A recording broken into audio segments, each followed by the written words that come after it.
If you can play this piano, I'll adopt you. Millionaire mocks a black boy, but then the ballroom shimmered under chandeliers, every crystal catching the light as if it had been polished just for tonight. Dozens of wealthy guests stood gathered around the grand piano, their silk gowns and fitted tuxedos glowing in the golden light. But at the center of it all stood someone who did not belong. A 10-year-old black boy, thin and small, in a faded gray shirt tucked under a filthy apron. His trousers hung loose, patched at the knees, and his yellow cleaning gloves were still on his hands. His face, damp with sweat, looked more anxious than defiant. He had been wiping the marble floor when suddenly laughter erupted behind him. Look at him. One man in a white suit chuckled, his champagne glass tilted dangerously close to spilling. The helps boy wandering where he shouldn't be. The boy froze, clutching his mop like a shield. He had been taught by his mother to stay invisible, to do the work, and keep his head down. But invisibility wasn't possible now. A tall blonde woman in a royal blue dress, the kind that demanded attention, stepped forward. Her heels clicked sharply against the marble as she stopped in front of him. The smirk on her face widened into open laughter, and soon the whole room followed. "My God," she said loudly, pointing at him, so every guest's gaze was locked on the boy. "Isn't it adorable?" They let the janitor's child inside the ballroom. The laughter stung worse than a slap. The boy lowered his eyes, mumbling, "I was just cleaning." "Cleaning?" she repeated, clutching her stomach as if the word itself were a joke. "With those ridiculous gloves. Darling, you don't clean a ballroom during a party. You really don't know anything, do you?" He wanted to say he had been told to finish before the guests arrived, that he hadn't realized the celebration had started. But his words stuck in his throat. The woman leaned closer, her perfume sharp, her eyes full of mockery. "Tell me, boy, have you ever even seen a piano this fine before? Or do you only scrub the wood around it?" Behind her, another woman in a satin dress chimed in. "Maybe he uses the keys like a washboard." The crowd erupted again. The boy's hands curled into fists inside the rubber gloves, his ears burned.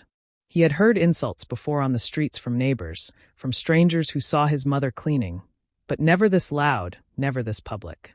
The woman in blue tapped the piano with her manicured nails, producing sharp clinks. "This instrument costs more than your family will see in a lifetime. It's for music, not for people like you to touch." He stared at the polished wood, his chest tightening. Once years ago, he had touched ivory keys like these, back when his mother still taught lessons in a small rented studio, before debt, before eviction, before she became the maid. But none of these people knew that. To them, he was nothing but dirt. The woman tilted her head, watching him shrink. "What's wrong? Cat got your tongue? Or do you only know how to scrub floors?" Her cruelty fueled the room. A man in a brown tuxedo called out, "Maybe he can play a tune with the mop handle." More laughter followed. The boy blinked hard, his throat dry. He wanted to run, but his legs wouldn't move. His humiliation fed their amusement. Then the woman, enjoying the spectacle, straightened her back and raised her voice so even those at the far wall could hear. She pointed at him again, her laugh bubbling like champagne. "Tell you what," she said, her smile cruel. "Let's make this fun. If you can play this piano, actually play it, I'll adopt you myself." The room gasped, then burst into louder laughter than before. Some clapped as if she had delivered the joke of the night. Others whispered mockingly, pretending to debate whether he'd be lucky to get such an offer. The boy's heart pounded. Adoption. As if he didn't have a mother who worked herself to exhaustion just to keep him fed. As if he were some stray animal they could bet on. His chest ached with anger, but the laughter drowned him out. The woman folded her arms smirking, her eyes gleaming with cruelty. "Well, what's it going to be, little cleaner? Show us or admit you're only good for scrubbing our floors." The boy's eyes flickered between her mocking smile and the gleaming keys of the piano. His hands trembled. Everyone waited for his shame. And in that moment, silence seemed heavier than sound. "Well," she pressed, "play or admit what you are." The boy swallowed hard.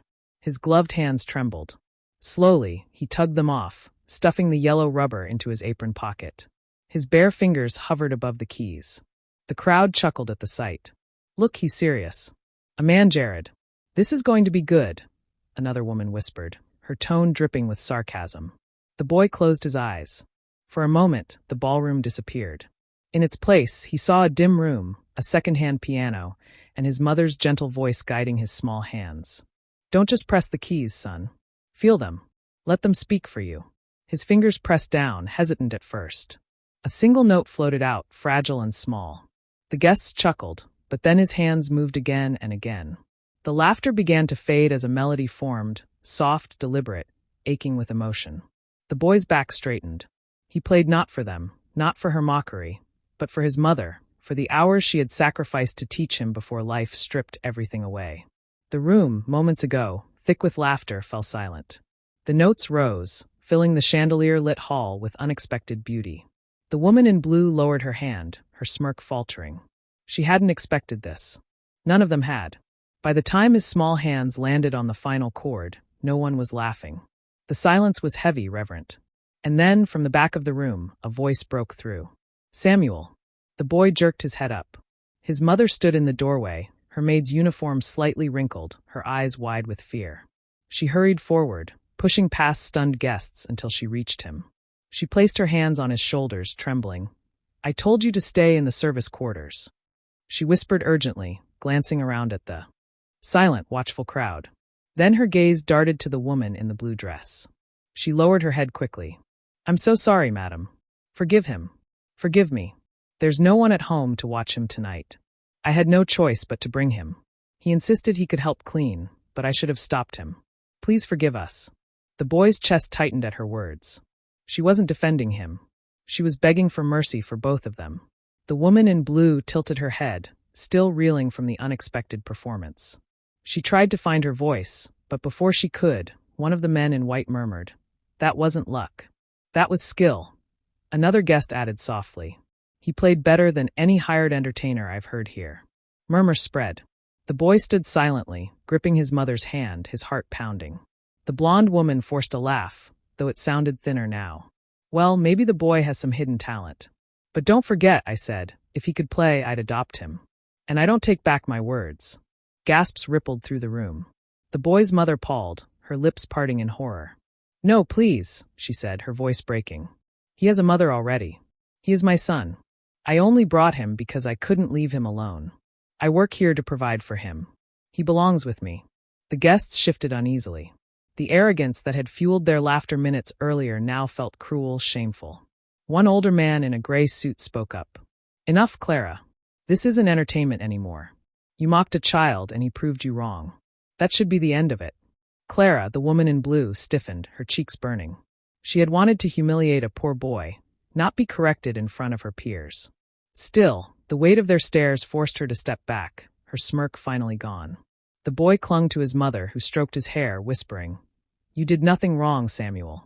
Nothing. For the first time all night, he believed her. As the guests dispersed, murmuring among themselves, the boy and his mother slipped quietly toward the servant's door. His small fingers still tingled from the keys. He had faced their cruelty, their laughter, and their scorn, and turned it into silence. He wasn't just the maid's son anymore. He was Samuel, a boy who had made the room listen. And for his mother, that was more than enough. If you enjoyed this story, don't forget to give it a thumbs up and hit that subscribe button for more emotional, dramatic, and unexpected tales. And let us know in the comments where in the world are you watching from. We love hearing from all of you. Until next time, stay kind, stay curious, and keep watching.